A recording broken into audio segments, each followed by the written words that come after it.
Dear ladies and gentlemen, welcome to my podcast this morning. I have the pleasure to have an extraordinary guest with me today, and I will switch into French, which is a pleasure because it's rare for me. Bonjour et bienvenue au Wienerberg. Merci, Monsieur l'ambassadeur. Bonjour, Monsieur le Président.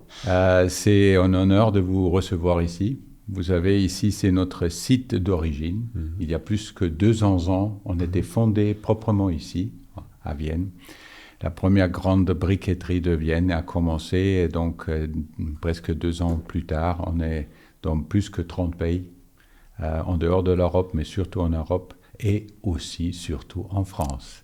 Et d'ailleurs, ça me fait tellement plaisir, vous savez que je suis francophone, je suis un ami de la France, et cette année, c'est un peu spécial parce que Wienerberger a fêté les 30 ans en France. Et je vous donne juste symboliquement les 30 ans de Wienerberger en France. Magnifique. C'était très chaleureux parce que vous savez, il y a 30 ans, Wienerberger a racheté une société familiale en Alsace, la société Sturm. Et donc, on a commencé à grandir, et récemment avec une très grande acquisition. Et de retrouver tout le monde en Alsace, à Achenheim, à côté de Strasbourg, pour fêter les 30 ans, c'était pour moi aussi émotionnellement très, très fort. Et on peut parler un peu des émotions et de la culture et comment collaborent les Français et les Autrichiens. Mais de toute manière, je dois vous dire que notre accueil de Wienerberger, notre coopération avec toutes les institutions, aussi locales en France, est extraordinaire. Donc ça, c'est juste pour vous dire aussi que souvent on parle d'une manière un peu critique à propos de la France, surtout dans le pays germanique, moi je le sais bien, mais au contraire, nous avons des relations très très fortes avec la communauté locale en France. Super. Donc voilà, juste pour petite intro. Une très bonne introduction. Merci. Monsieur l'ambassadeur, qu'est-ce que vous pensez de la France, de l'Europe en ce moment, si on commence comme ça? Avant de répondre à votre question, je voudrais vous dire tout le plaisir que j'ai à être ici aujourd'hui. Je me sens très honoré d'être accueilli au siège de Wienerberger parce que c'est une très grande entreprise, c'est un leader mondial et c'est le plus bel investissement autrichien en France. On va en reparler, mais en tant qu'ambassadeur, une de mes missions, c'est d'accompagner les investissements autrichiens en France. Et je dois dire que j'utilise souvent l'exemple de Wienerberger. J'explique souvent aux Autrichiens que si Wienerberger l'a fait, est venu en France il y a 30 ans, est toujours présent et renforce sa présence, alors si Wienerberger l'a fait, c'est que beaucoup d'autres peuvent le faire. Et le poids, la renommée de Wienerberger, je la mesure à chaque fois que j'en parle à des entreprises autrichiennes. Voilà. Il y a 30 ans, c'était l'entrée de l'Autriche dans l'Union européenne, mais c'était aussi l'entrée de Wienerberger sur le marché français. Et dans les deux cas, je crois que ça a été une grande réussite. Tout à fait. Je vous remercie vraiment de tout mon cœur parce que ça fait du bien de l'entendre, surtout de vous. Et ça me fait plaisir aussi personnellement. Et je dois vous dire que moi aussi, j'ai commencé il y a 30 ans chez Wienerberger, donc ça... Donc nous fêtons un bel anniversaire. Exactement. Et je me souviens aussi de cette entrée de Wienerberger en France à l'époque.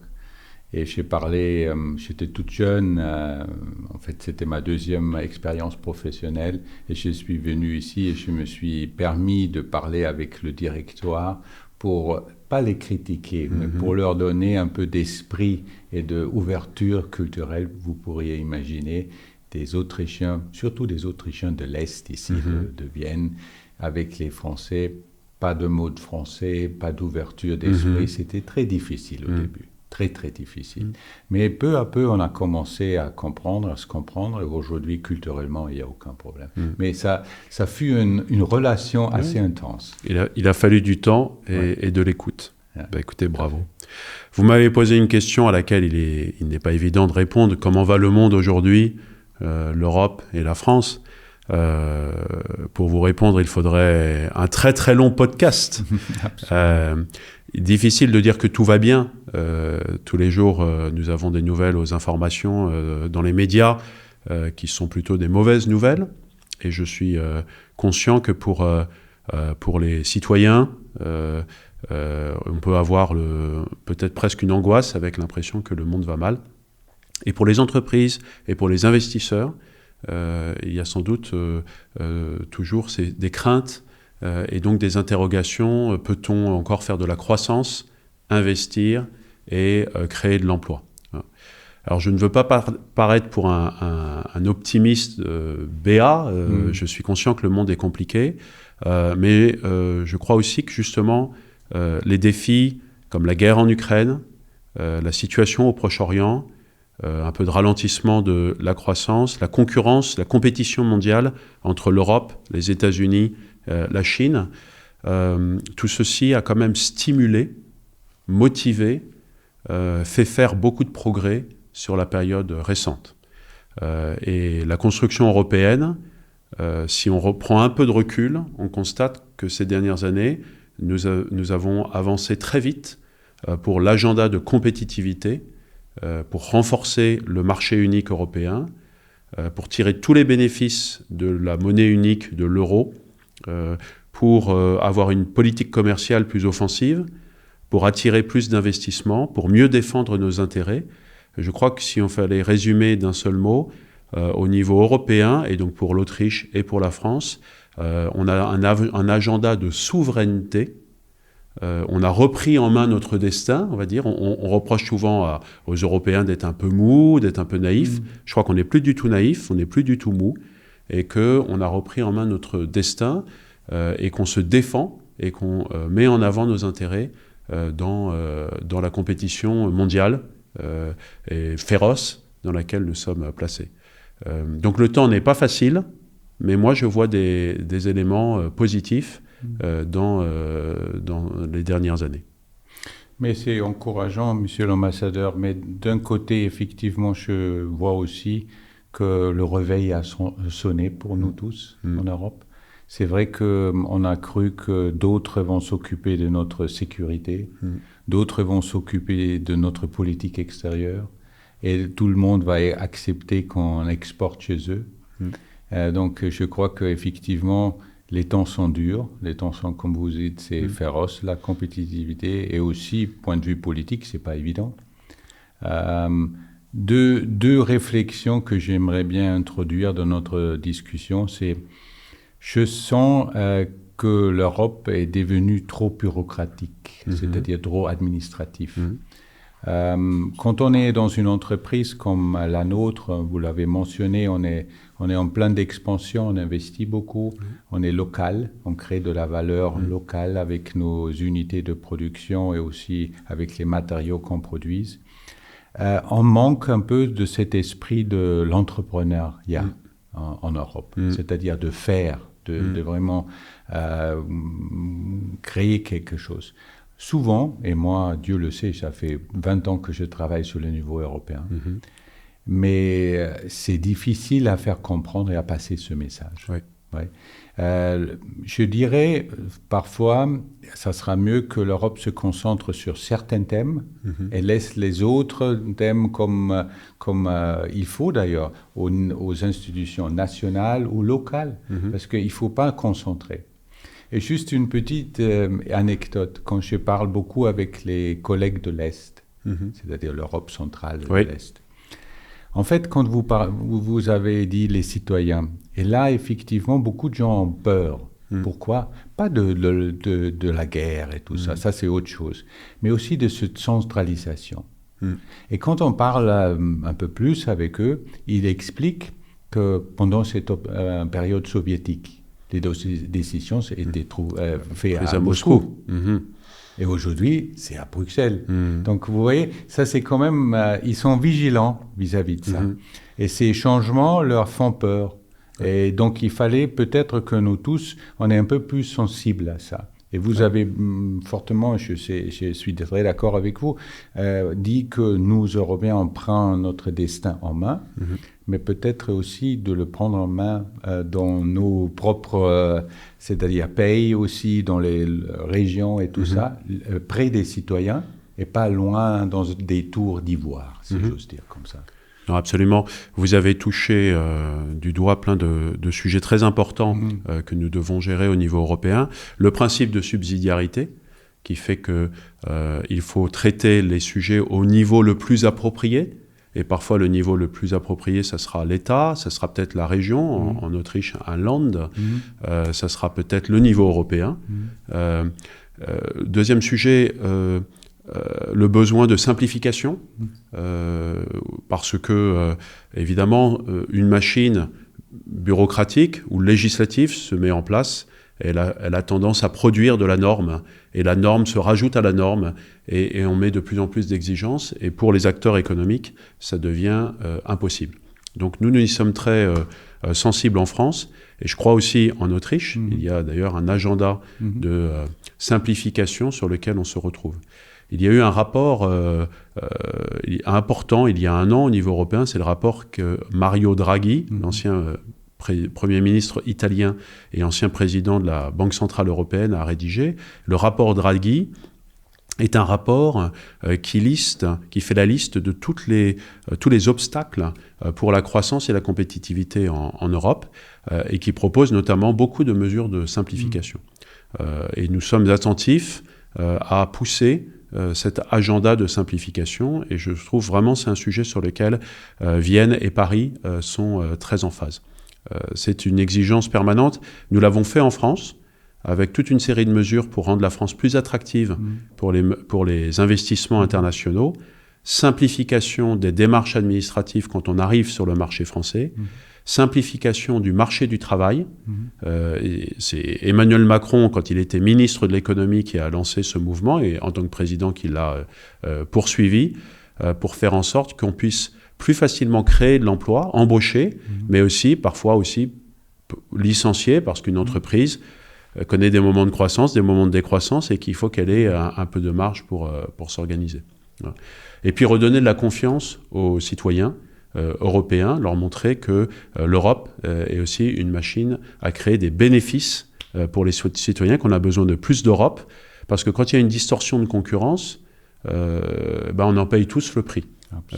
Le gouvernement autrichien vient de le faire en parlant de ces distorsions de concurrence sur les achats de produits de consommation, et pour expliquer que certains produits dans les supermarchés en Autriche coûtent plus cher, beaucoup plus cher, que dans les mêmes supermarchés de l'autre côté de la frontière, à quelques kilomètres. Et ça, au sein d'un marché unique, ça n'est pas normal. Donc voilà, ça fait partie d'un agenda de compétitivité, marché unique, mais tout en respectant, encore une fois, le rôle des États dans la construction européenne. Nous l'avons bien remarqué, d'ailleurs, les réformes en France sont considérables, ont été considérables, et ont contribué à une forte, c'est-à-dire amélioration dans la gestion quotidienne des affaires. Peut-être un mot que j'ai touché aussi au président la dernière fois quand on s'est vu à Versailles. Je trouve que la France a cette jolie phrase qui dit « quand le bâtiment va, tout va ». Et c'est vrai d'ailleurs. C'est vrai pour Wienerberger. Exactement, c'est vrai pour nous, mais c'est vrai pour beaucoup d'autres aussi.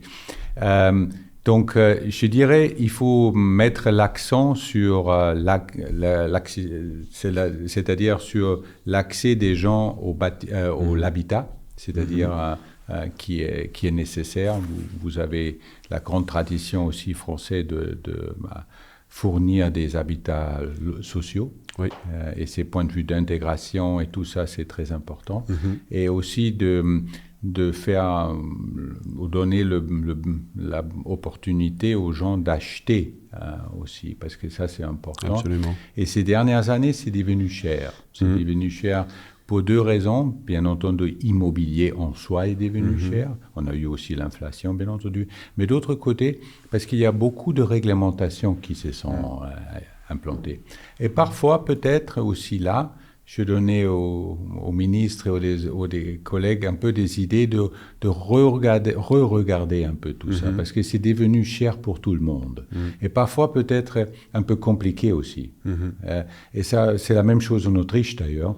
Si on regarde ça de près, et ça je ne dis pas étant Wienerberger, mais au sens commun, de simplifier certaines réglementations, on peut descendre à 20 ou 30% du prix d'investissement. Et ça, c'est quand même important de regarder ça de près. Donc ça, c'est une remarque que je souhaiterais aussi faire, point de vue l'habitation et la construction des maisons ou des appartements en France. Oui.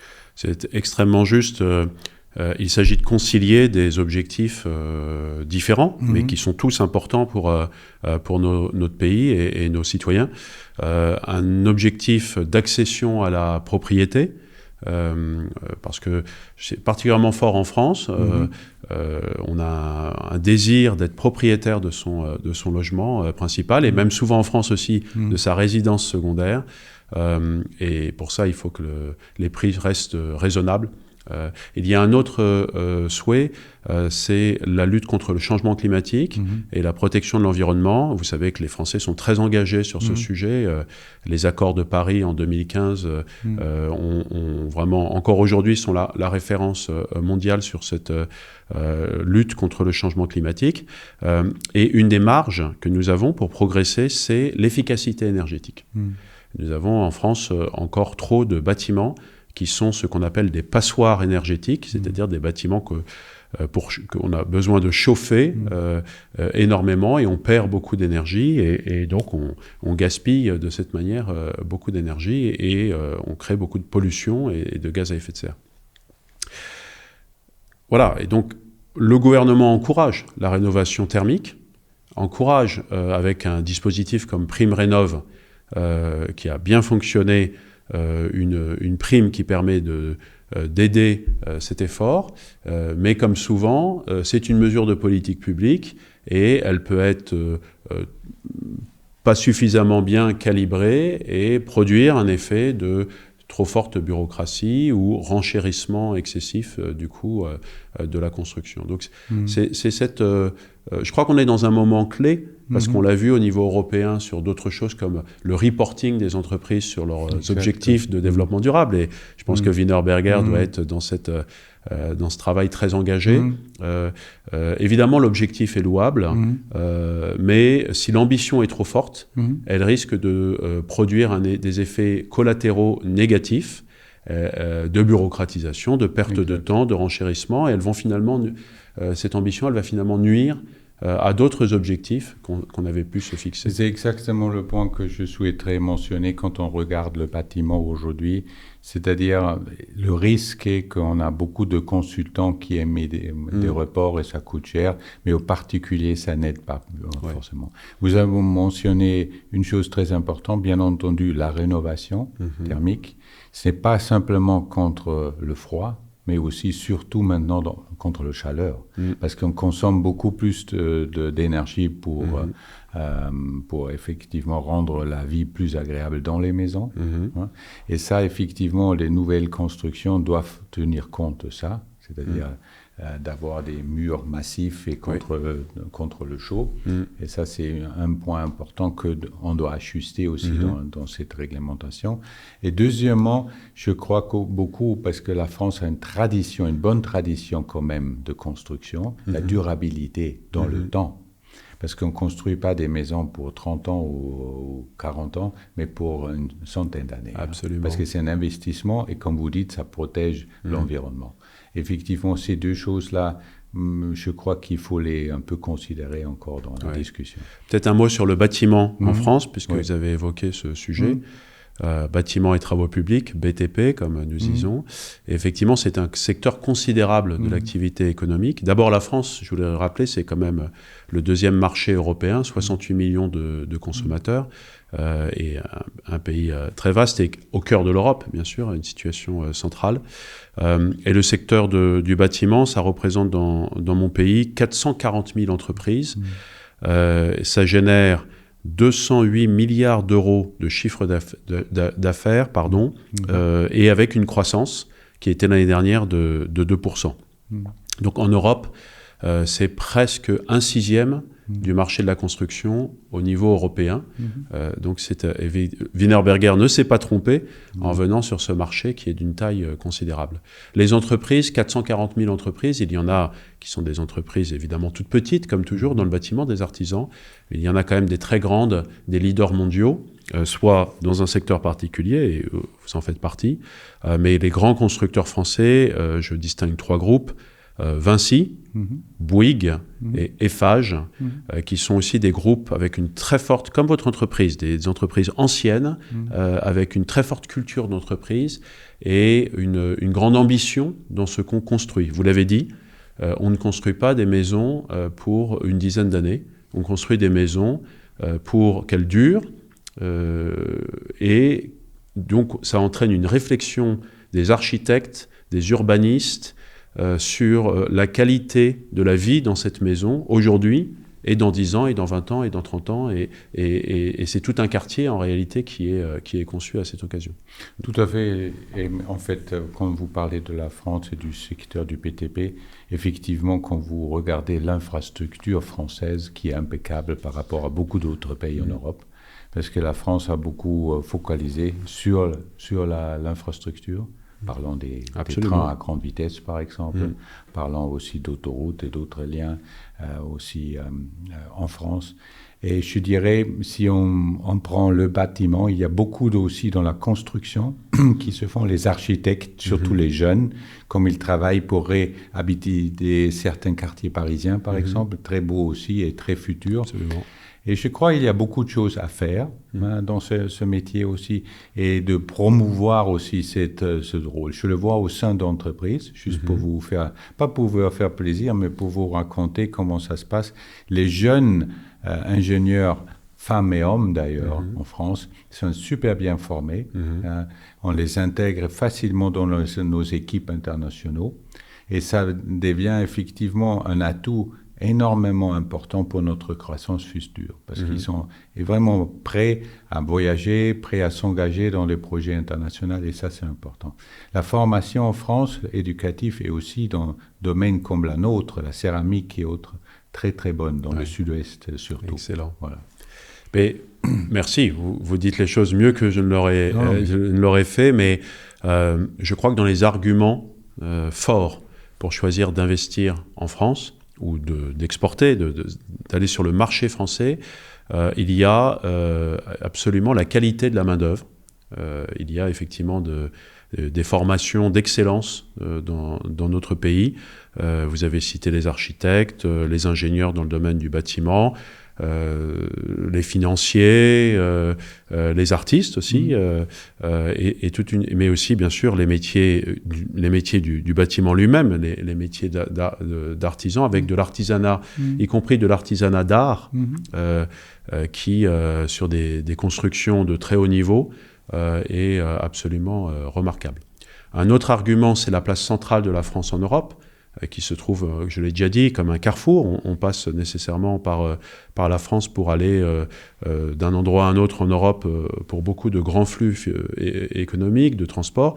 C'est ce qui explique que nous avons des infrastructures de transport. C'est une vieille tradition française, ça remonte même à l'époque des rois, de construire des routes, de construire des ponts, puis plus tard des chemins de fer, et puis l'infrastructure énergétique.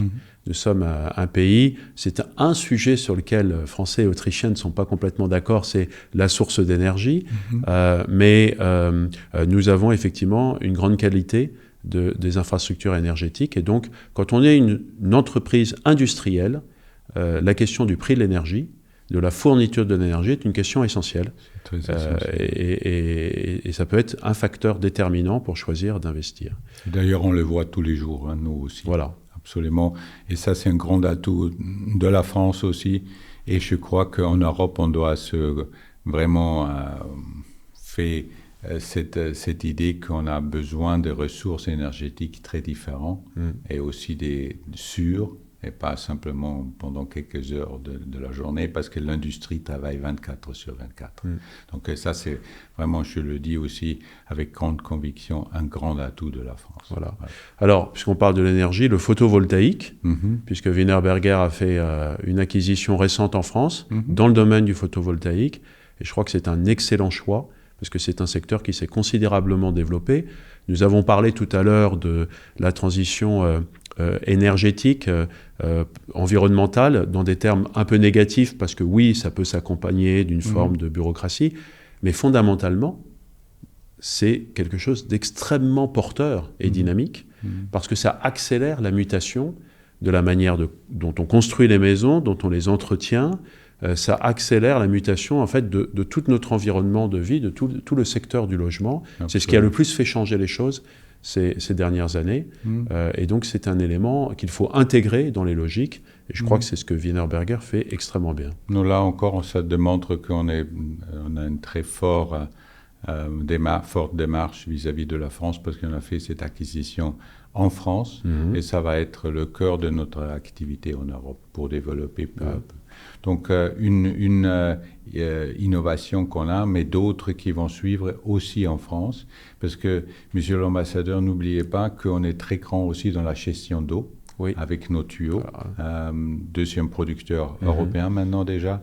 Et effectivement, gestion d'eau avec les sécheresses, avec tout ça, ça devient aussi un grand thème en France. Considérable. Et peu à peu, on va se développer dans cette activité industrielle aussi en France, parce que c'est un marché, comme Absolument. vous dites, très porteur et très intéressant. Je m'en réjouis. Et c'est aussi un secteur d'expertise de l'économie française historique, avec des grands acteurs qui ont effectivement très vite aussi développé leur activité à l'international. Oui, non, simplement, j'ai fait la liste de quelques éléments forts du marché français. Je ne voudrais pas oublier un élément très fort qui est l'innovation. L'innovation, la recherche. Et là aussi, je trouve que c'est un sujet en partage avec l'Autriche. Il y a... l'Autriche, pour moi, est un pays exemplaire dans la manière dont on consacre une partie importante du produit intérieur brut à la recherche, et la manière dont cette recherche est articulée depuis les chercheurs, les universités, vers le monde économique. Alors, quand je dis ça, les Autrichiens, ils me disent que ça pourrait être mieux, mais ça peut toujours être mieux, bien sûr. Ouais. Voilà. Alors, en France aussi, je crois qu'on a une très grosse force de frappe dans le domaine de l'innovation, parce que nous avons... des grands acteurs de la recherche, soit des acteurs étatiques sur la recherche fondamentale, soit de la recherche beaucoup plus appliquée qu'on trouve dans les universités et bien sûr dans les entreprises.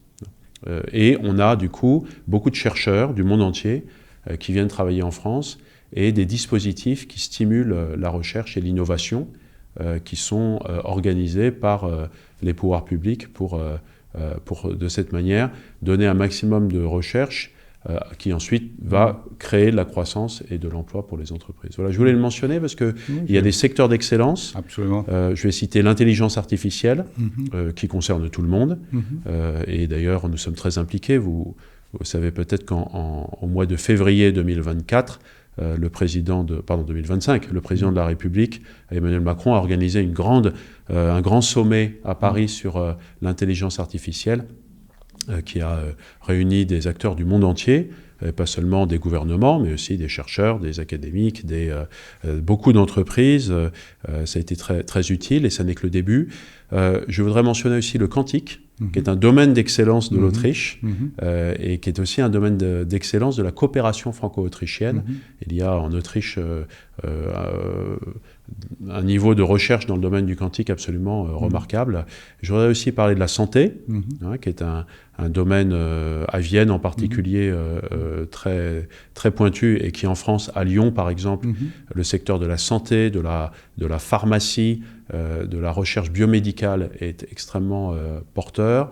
Voilà quelques-uns des sujets, mais il y en a beaucoup d'autres. Et dans le domaine du bâtiment, il y en a évidemment de la recherche sur les matériaux ou sur des solutions de technologie durables au service du logement. Non, tout à fait. Je peux confirmer effectivement avec votre système de la taxe professionnelle qui est aussi utilisé pour les centres de recherche, par exemple dans certaines industries, ça fonctionne bien. Vous l'avez dit aussi vous-même qu'on peut faire toujours mieux, ici ou ailleurs. En France aussi, c'est-à-dire la recherche dans certaines professions peut être un peu plus pointue et focalisée, parce que c'est Parfois, c'est un peu trop abstrait Oui. et académique. Mais effectivement, je crois qu'avec les nouvelles générations qui vont arriver, ça va être beaucoup plus fort. Permettez-moi que toujours, je suis un peu, pas provocateur, mais je veux donner un peu de peps, comme on dit, à la discussion franco-autrichienne. Je crois qu'aujourd'hui, la France peut être un peu plus sûre d'elle. Permettez-moi de le dire. Très bien. Parce qu'on a besoin de beaucoup plus de leadership européen. On est un peu trop, je veux dire, conservateur, à la fois un peu les bonnes manières, j'ose dire comme ça. Les grands amis de l'autre côté de l'Atlantique nous démontrent que les intérêts nationaux sont importants, n'est-ce pas? Absolument. Et en fait, si je prends l'axe, pas Paris-Berlin, mais Paris-Prague, Paris-Vienne, Paris-Varsovie, etc., ça, ce sont des axes intéressants du futur. Absolument. Et j'encourage vraiment, c'est-à-dire cette coopération entre les différents pays, même de petite taille ou moyenne taille, parce que vous avez dit, ils ont beaucoup à offrir. Et la vision est différente. Et s'engager comme un grand pays dans ces discours-là, c'est important parce que ça apporte beaucoup. Donc, effectivement, je crois que dans l'Union européenne aujourd'hui, on oublie ça. Parce qu'on dit, on est de toute façon dans l'Union. Et comme on a dit tout à l'heure, il ne faut pas pousser ça vers Bruxelles, il faut laisser ça dans nos mains. Et créer ça. Sur tout ce qui est innovation, sur tout ce qui est recherche et développement, médecins et autres. Il y a tellement, aussi la culture d'ailleurs, il y a tellement de choses positives à faire parce que c'est ça dont ils enrichissent les citoyens à la fin, parce qu'ils comprennent mieux. Et d'accord, c'était un grand projet de paix entre les différents pays européens. J'espère que on a bien compris que maintenant on vit très bien là-dedans. Mais maintenant, ça doit être un projet, comme vous dites, d'innovation et du futur. Parce qu'on doit, ensemble, on est plus fort que tout seul. Hein? Et je crois, par exemple, prenez les Alpes. Pour un petit détail, j'ai commencé cette année un projet personnel. Je traverse les Alpes de Vienne à Nice. Superbe. Et parce que c'est des gens qui sont importants. Leur culture, leur langue, les aspects de la vie à la campagne. Et ça, c'est des choses qui doivent être racontées et discutées beaucoup plus entre les différents pays européens qui sont, par exemple, dans les Alpes. Protection des espèces, par exemple, la biodiversité. Tous ces aspects-là sont vraiment clés. Et de comprendre comment les autres font, les voisins font, c'est vraiment magnifique. Donc, aussi, il y a beaucoup de choses à faire. Je me réjouis de votre temps que vous avez consacré à nous, de Wienerberger. Et je peux vous assurer que les 30 ans qui viennent pour Wienerberger sont très, très porteurs et promettants en France aussi. Merci. Merci beaucoup, Monsieur le Président. Est-ce que vous m'autorisez un dernier petit mot pour répondre? Simplement pour dire que ce que vous avez dit est très juste. L'époque où l'Union européenne, ça se résumait à un accord entre la France et l'Allemagne, et après ça suivait, cette époque est loin derrière nous. Elle a existé à l'époque où l'Union européenne comptait moins d'États membres, mais ça c'est les années 90, et à l'échelle de ma carrière de diplomate, j'ai vu cette évolution. Si la France et l'Allemagne se mettent d'accord sur quelque chose, oui, ça a une force d'entraînement. Mais ça ne suffit pas à faire tout, loin s'en faut. Et surtout, il y a d'autres types de relations. Et finalement, c'est la question qui m'est souvent posée, ou qui m'est parfois posée. A-t-on besoin d'un ambassadeur de France en Autriche? A-t-on besoin d'un ambassadeur d'Autriche en France, alors que tout se décide à Bruxelles? Alors, la réponse est absolument, on en a besoin. Non, tout ne se décide pas à Bruxelles. Il se décide à Bruxelles des choses importantes. Mais si on ne faisait que Bruxelles, on perdrait le contact avec les États, avec les nations, avec les citoyens, avec les gouvernements. Et en fait, on perdrait l'essentiel. C'est encore là que les choses se font, se conçoivent et que l'essentiel du pouvoir est présent. Au plus près aussi des besoins des entreprises, par exemple. Voilà. Donc, il faut d'abord bâtir des relations bilatérales de qualité pour ensuite proposer qu'elle se prolonge dans un cadre européen. C'est comme ça que les choses se font, c'est dans cet ordre-là. Absolument. C'est d'abord entre la France et l'Autriche, où la France est tel autre pays de l'Union européenne, où l'Autriche est tel autre pays. On a ce dialogue permanent, et ensuite, on peut passer à un niveau européen qui sera pertinent. Et sur les Alpes, d'abord bravo, parce que il est très beau ce parcours. Je suis pas aussi ambitieux que vous, mais cet été je suis allé marcher dans le Salzkammergut. C'est peut-être sur votre itinéraire. Oui, bien sûr. Et je découvre comme ça au fur et à mesure l'Autriche, qui est un pays merveilleusement beau. Et là, les Alpes sont un très bel exemple. Une belle exigence pour nous Européens de savoir si nous savons gérer des espaces communs alors qu'ils sont répartis sur plusieurs pays, sortir d'une logique purement nationale, parce que les phénomènes dans les Alpes, que ce soit la fonte des glaciers, la migration des espèces, des essences aussi d'arbres, de la faune, de la flore, ça ne connaît pas les frontières. Et il y a effectivement la Convention alpine, je suis allé la rencontrer à Innsbruck, il y a des outils pour que de la Savoie française jusqu'aux Alpes autrichiennes, et même au-delà d'ailleurs, jusqu'aux Alpes dinariques, jusqu'à la Slovénie, on puisse avoir une gestion d'ensemble du massif alpin.